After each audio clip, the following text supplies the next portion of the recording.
Magandang balita ito. Finally, may work na ako. Matutulungan ko na rin sila mama at papa sa bayarin. At mabibili ko na rin yung gusto ko. Hi, kakastart mo lang? Oo, ako nga pala si Nicole. Bago lang ako dito. Kakasimula ko lang ngayon. Ganito pala dito, no? Ang ganda ng paligid, ang lawak, tapos parang ang professional ng mga tao. Nakakatuwa. Oo, minsan lang talaga tinatopak yung mga yan. Yung parang nagkakaroon na ng politika dito. Ano? Anong politika? Yung parang hindi na nila pinakikinggan yung mga gusto natin as an employee. Tapos parang sila na lang yung gusto ma-promote at umangat. Basta, ang hirap i-explain eh. Pero magigets mo rin yun. Eh di ba bawal yun? Marami nagsasabi na ang toxic talaga ng gantong trabaho. Pero tinanggap ko na lang eh. Ito kasi yung realidad. Kaya maraming umaalis talaga dito. Pero masaya naman kasi may sahod. Iyaan mo na yun. Muna pakinggan yung mga sinabi ko.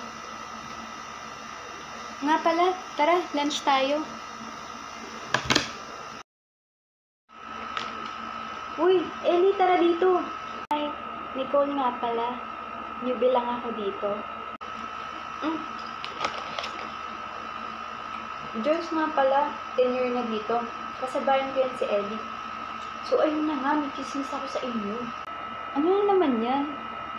Ayun na nga, narinig ko kasi kanina sila PL na parang may matatanggal na naman daw. Dahil hindi daw nagustuhan ni client yung gawa niya. Teka, di ba bawal yun? HR lang pwede magtanggal sa atin. At saka meron tayong labor law na tinatawag. Ewan ko eh. Pero marami na kasing sumubok dyan at lumapit sa dole. Pero parang wala namang nangyayari. Sabi kasi sa Republic Act 6715, also known as New Labor Relation Law, is to protect the rights of the workers and to have industrial peace. Talino mo naman, babe. Pero di ko alam, di ko sure kung ano yung mga sinasabi mo. Pero parang hindi naman talaga tayo nagpuprotektahan dito sa trabaho natin. Ay naku, yaan mo na. Tara, ma-overlunch na tayo.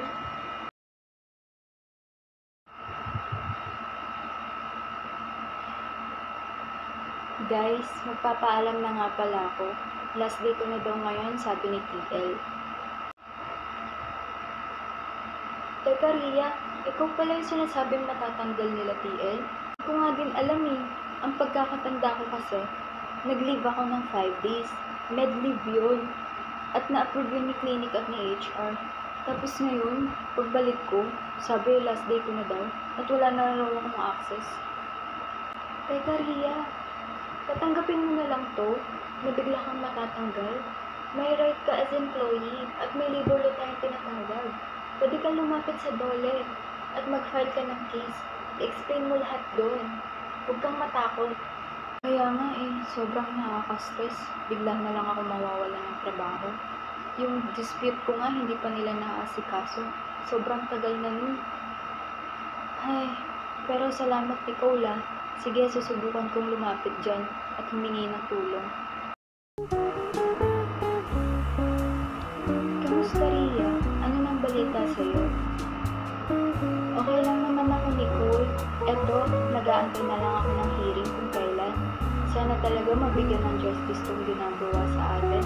Ang hirap kasi, marangal tayong nagtatrabaho, tapos bigla na lang tayong matatanggal ng di natin alam. Oo, akala ko pa naman okay na kapag nagtatrabaho. Di ko sukat akalain na ganito pala. At saka, about dun sa disputes mo, sa sahod mo, meron tayong payment wage na tinatawag. Baka pwede mo rin itanong sa kanila yun doon kung paano mo makuha. Kaya nga eh, minsan kulang pa yung sahod ko sa araw ng mga pinasok ko. Pero huwag kang mag-alala, itatanong ko rin yan. Salamat Nicole ah. Wala talaga akong alam sa mga ganito. Pero dahil sa'yo, at least may idea na ako, diba? Galingan mo palagi sa trabaho ah. O siya, may tumatawag mo sa akin. Dito na muna ako ah. Ingat ka palagi. Bye!